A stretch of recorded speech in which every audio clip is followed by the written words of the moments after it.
श्री परमात्मने नमः।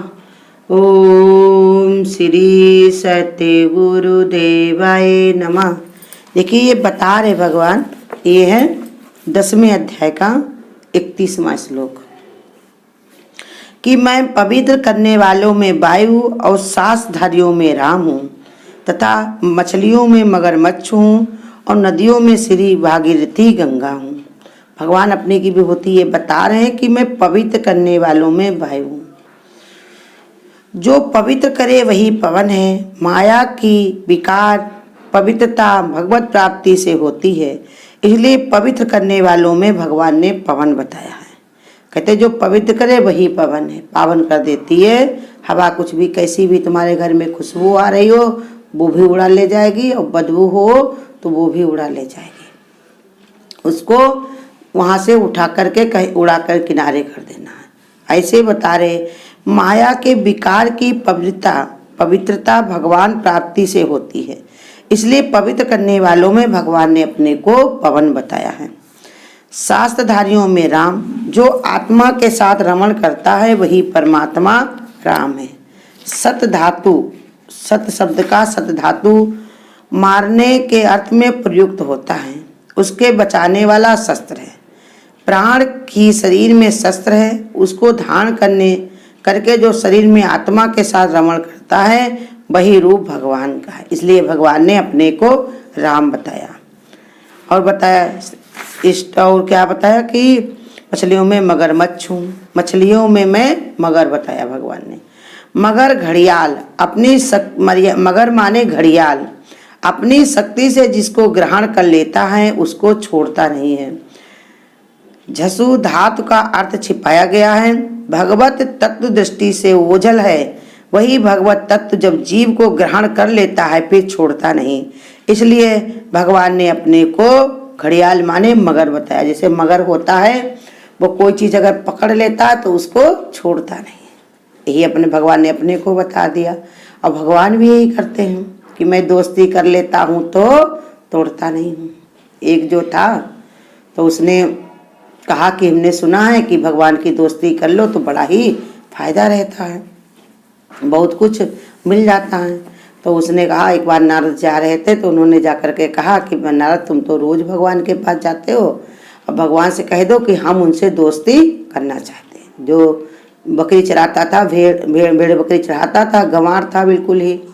तो उसने कहा कि हम भगवान से कह दो कि हमसे दोस्ती कर लें। तो भाई गए नारद जी और कह दिया जाके भगवान वो तुमसे जो हैं वो गंवार जो है वहाँ जो भेड़ बकरी चराता है तो वो कहता हम दोस्ती करेंगे। तो भगवान ने कहा कोई बात नहीं, हम तो सबसे दोस्ती करते हैं, लेकिन हमारी यही आदत है, हम दोस्ती तो कर लेते लेकिन फिर तोड़ते नहीं। और संसार वाले दोस्ती ऐसे करेंगे कि जब उनका मतलब होगा तो कहेंगे तुम तो भगवान हो, तुम तो हमारे लिए सब कुछ हो, लेकिन जब मतलब निकल गया तो पहचानते नहीं। रुपया से, पैसे से, शरीर से जो सब कुछ लेना जानते हैं लेकिन देना कुछ ना पड़े। यही दोस्ती का मतलब है कि हमने दोस्ती की है तो हमको सब कुछ मिले। तो ये बता रहे भगवान कि देखो, तो भाई भगवान ने कहा हम दोस्ती तो कर लेते लेकिन फिर तोड़ते नहीं है, छोड़ते नहीं है। तो उसने कहा ठीक है, वो जानते नहीं था इसका क्या मरम है। बकरी चराता था, उसके पास 100 बकरियाँ थी। 100 बकरियाँ थी। वो धीरे धीरे जिस दिन से दोस्ती किया उसी दिन से उसकी एक बकरी, कभी 2 बकरी, ऐसे धीरे धीरे उसकी बकरी सब मरने लगी। अब वो बड़ा परेशान, उसने सोचा विचार किया, जैसे बहुत सारे लोग कहते नहीं है कि ये बीमारी क्यों हो गई, मैंने क्या खाया था, कहाँ पर हम गए थे, या हमारे से क्यों परेशानी हुई, किसने हमको नज़र मार दी, हमने ऐसा क्या किया था, या किसको जो भी हो। वैसे भी गीता में भी बताया है कि अपने कष्ट पर, अपनी बीमारी पर, अपनी परेशानी में, अपने दुख दोषों में बार बार विचार करना चाहिए कि हमको क्या हुआ, क्यों हुआ और कैसे हुआ है। बिना विचार के नहीं छोड़ देना चाहिए। अब वो जब विचार करोगे तो उसका तुमको मर्म पता चलेगा, और जब मर्म पता चलेगा तो तुम फिर वो काम नहीं करोगे। गलती कर न दोहराए उसे इंसान कहते हैं, उसे भगवान कहते हैं। तो वही ये बता रहे भगवान ने, उसने तो सोचा नहीं लेकिन एक दिन विचार करने लगा कि जिस दिन से हमने दोस्ती की है भगवान से उसी दिन से मेरी ये जो नई बकरियां सब मरती चली जा रही हैं। अब एक दिन कहा भैया परेशान हो गया, उसकी 5 ही बकरी बची थी। उसने भाई एक दिन नारद फिर मिल गए, कहा नारद जिस दिन से हमसे दोस्ती की हमने भगवान से, उस दिन से हमारी सारी बकरियां मरती चली जा रही। जाओ भगवान से कह दो जा कर के कि अब हम उनसे दोस्ती तोड़ना चाहते हैं। तो भाई नाथ जी ने जाके कह दिया भगवान से, भगवान अब वो तुमसे जो है दोस्ती तोड़ना चाहता। तो भगवान ने कहा ठीक है, दोस्ती हम उसे तोड़ते तो नहीं हैं, लेकिन फिर भी अगर उसका मन है तो हम तोड़ लेंगे उससे, लेकिन उससे कह दो मेरा एक काम पहले कर दे, फिर हम दोस्ती तोड़ देंगे। तो उसी के कारण भगवान ने कहा ठीक है। नाथ जी ने कहा कि देखो, भगवान ने कहा कि एक गांव में सूरदास माता रहती है, तुम उसको 1 बोरी आटा दे आना, उसके बाद दोस्ती भगवान ने कहा हम तोड़ देंगे। तो भाई उसने जल्दी वल्दी आया और 1 बोरी आटा लिया और जाकर के उसको देने चला गया माता के पास। माता की एक जवान लड़की भी थी, उसने जैसे ही देखा कि 1 बोरी आटा लेकर के आया तो उन्होंने कहा भैया आटा क्यों ले आए हो? कहा देखो तुम्हारे कोई बताते भी क्या, वो तो भगवान ने भिजवाया था। कहा तुम्हारे कोई कमाने वाला नहीं, कुछ लाने वाला नहीं, इसलिए हमने सोचा कि आटा आपको दे दे, बड़े काम आ जाएगा। तो माता ने अपनी बिटिया को बुला करके कहा बिटिया देखो आज के खाने को आटा रखा हुआ है। उसने कहा हाँ माई आज का तो है। तो कहा भैया ये बोरी अपनी ले जाओ। तो कहा कि अरे क्यों ले जाएं, अब देने आए तो रख लो, इसको काम आएगी। कहा जिसने मुझको आज को खाने को रखा है तो वो हमको कल भी देगा, हमें पूरा भरोसा है। तो जब उसने ऐसे कहा माता ने, तब वो जो भेड़ चराने वाला जो था गंवार, उसने कहा अरे ये जो सूरदास माँ है, इसकी इतनी युवावस्था में लड़की है, कोई कमाने वाला नहीं है, कुछ करने वाला नहीं, चीज वस्तु इसके पास नहीं, फिर भी इतना भगवान पे भरोसा। और हमारी तो अभी 95 बकरी मरी है, अभी 5 तो जिंदा हैं, फिर हम क्यों भगवान से आस्था हटा दें? हम भी भगवान से दोस्ती नहीं तोड़ेंगे। ऐसे ही भगवान बता रहे हैं कि हम क्या है, जिसको बड़ी मुश्किल से भगवान किसी को ग्रहण करते हैं, जैसे अपना भक्त बनाना है, अपना प्रेमी प्यारा बनाना, अपना संगति बनाना है, अपनी जो जैसे भी हमारे मित्र बनाना बड़ी मुश्किल से बनता है, भाग्य से ही, लेकिन उसको तोड़ने में देर नहीं लगती। रही मन धागा प्रेम का, अब मत तोड़ो चटकाए, और जोड़े से फिर ना जुड़े, और जुड़े तो गांठ पड़ जाए। बड़ा मुश्किल होता है तोड़ना में, आसानी है, लेकिन जोड़ने में बहुत ही मुश्किल पड़ती। तो वही भगवान बता रहे, अपने को भगवान ने बताया कि मैं जल में जो जीव रहते हैं उनमें मैं मगरमच्छ हूँ, घड़ियाल हूँ। क्यों? घड़ियाल की भी ऐसी शक्ति होती है कि वो किसी चीज को ग्रहण कर लेता है तो उसको फिर छोड़ता नहीं। ऐसे ही भगवान अपने को बता रहे कि हम भी हम जिसको ग्रहण कर लेते हैं, अपने शरण में ले लेते हैं, उसको फिर छोड़ते नहीं। हम लोग ये सोचा करते हैं कि हम भगवान की शरण में गए हैं तो भगवान मेरा सब काम करे, मेरे खाने की कोई तकलीफ ना हो, मेरे लड़के बच्चे सब अच्छे हों, मेरी कोई बीमारी ना हो, मेरा बड़ा नाम हो जाए। भगवान ने कहा ये सब दूसरी तरफ है। एक तुम्हारा भाव जो भगवान से जुड़ा रहता है, भगवान को हंसते गाते रोते गाते तुम हर समय जो भगवान भगवान कहते रहते हो, यही भगवान की शरण लेना है। भगवान कहते हैं हमने तुमको अपने में ही मिला लिया, तभी तुम्हारी ऐसी बुद्धि बनी है, तभी तुम्हारा ऐसे विचार बना है। अन्यथा कितने जन्म तक इंसान इतनी मेहनत करता है, लेकिन ये बुद्धि और विचार उसके अंदर पैदा नहीं हो पाता, उसकी कृपा हो नहीं पाती। तो इसलिए भगवान बताते हैं कि वो मेरा ही स्वरूप है, मेरा ही रूप है। गंगा ज्ञान की धारा है, इसलिए सब प्रवाहों में निर्मल ज्ञान प्रवाह की भावना का स्वरूप है। तो भगवान ने अपने नदियों में मैं गंगा बताया, तो कहा गंगा बहुत ही विशाल है और सब नदियों में जौन है हमेशा जौन है प्रवाह उसका होता रहता है। इसलिए भगवान ने अपने को ज्ञान धारा में बताया, कैसे कि उसका प्रभाव हमेशा ही होता रहता है, हमेशा जो है उसके स्वरूप में हमेशा ही वो बहता रहता है।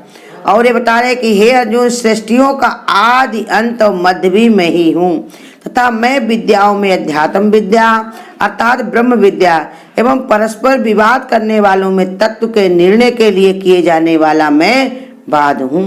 भगवान कहते सृष्टियों का आदि अंत सब कुछ मैं ही हूँ। कहा विविध सृष्टियों का भगवान की अपने आप को व्यक्त करते हैं। सृष्टि भौतिक आभास है, इसलिए उसका आदि अंत होता है। ये आदि अंत तथा मध्य भी भगवान में उसी प्रकार अधिष्ठित, जैसे जल में लहर है। कहते भगवान कहते ये आदि अंत जो कुछ है सब मेरे में ही सब समाया हुआ है। जैसे सागर में लहरें समाई हुई हैं, ऐसे भगवान ने कहा आदि अंत ये सब मेरे में ही समाया हुआ है। विद्याओं में अध्यात्म विद्या, विद्या भगवान की शक्ति है जिससे बोध होता है। भगवान का बोध कराने वाली विद्या अध्यात्म है। ये भगवान का ही स्वरूप है। प्रवादन बाहुभाषण को कहते हैं। सत्य का निश्चय जिस वाणी से हो वही वाद है। बहुभाषण की समाप्ति तभी होती है जब सत्य का निश्चय हो जाए। अतः सत्य भगवान का ही स्वरूप है। जैसे बता दिया कि जो जितना कहना सुनना जो बकवाद है ये सब मेरी कब खत्म हो जाए, अगर हम सत्य को निश्चय कर लें तब हमारा ये दुनिया का बवाला अपने आप ही शांत हो जाए। तो यही बता रहे कि वो भाषण जो कहते हैं जो सत्य जहाँ पर निश्चय नहीं होता, जो मन में आता है वो कहते और बकते रहते हैं। तो इसीलिए समझा रहे भगवान कि देखो कि हर समय जो है परमात्मा का हर समय जब परमात्मिक विचार रहते हैं, भगवत भाव रहता, भगवत बुद्धि बनी रहती है, तभी ये निश्चय बनता है। और ये निश्चय सत्य का अगर बन गया तो कहते हैं वो भगवान का ही स्वरूप है, भगवान ही उसके अंदर विद्यमान है। जब सत्य का निश्चय जिसने बना लिया तो भगवान ही भगवान वो समाया रहता, हर समय उसके भगवत बुद्धि बन जाती है और संसार को भी वो सुख देगा। कैसे? भगवत बुद्धि के कारण सबको उससे आनंद और शांति और तृप्ति मिलेगी।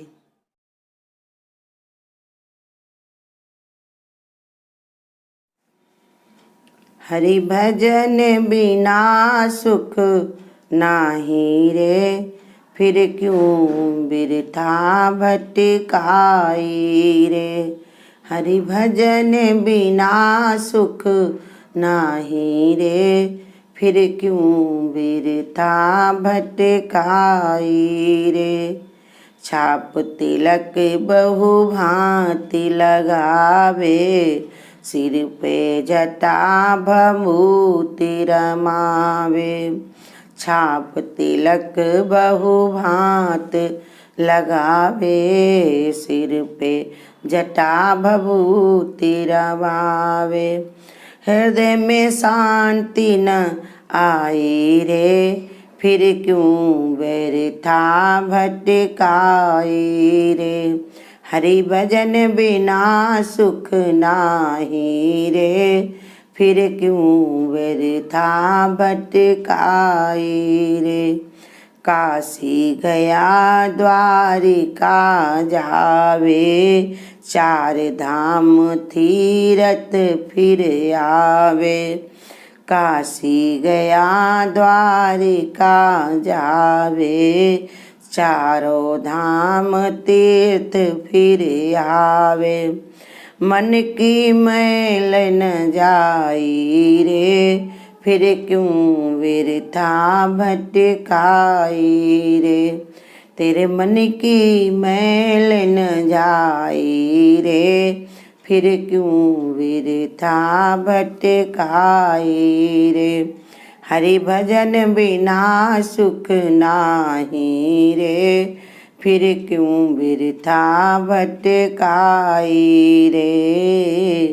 वेद पुराण पढ़े बड़े भारी, खंडन मंडन उमर गुजारी। वेद पुराण पढ़े बड़े भारी, खंडन मंडन उमर गुजारी। बिरथा लोक बढ़ाई रे, फिर क्यों बिरथा भटकाई रे। हरि भजन बिना सुख नाही रे, फिर क्यों बिरथा भटकाई रे। चार दिवस जग बीच निवासा, ब्रह्मानंद छोड़ सब आशा। चार दिवस जग बीच निवासा, ब्रह्मानंद छोड़ सब आशा। प्रभु चरण चित्त को लगाई रे, फिर क्यों व्यर्था भटकाई रे। हरि भजन बिना सुख नाही रे, फिर क्यों व्यर्था भटकाई रे। फिर क्यों व्यर्था भटकाई रे। अगर आपको आज की वीडियो अच्छी लगी हो तो वीडियो को लाइक और शेयर करना ना भूलें। आगे की वीडियोस देखने के लिए चैनल को सब्सक्राइब करें और नोटिफिकेशन बेल को ऑन करें।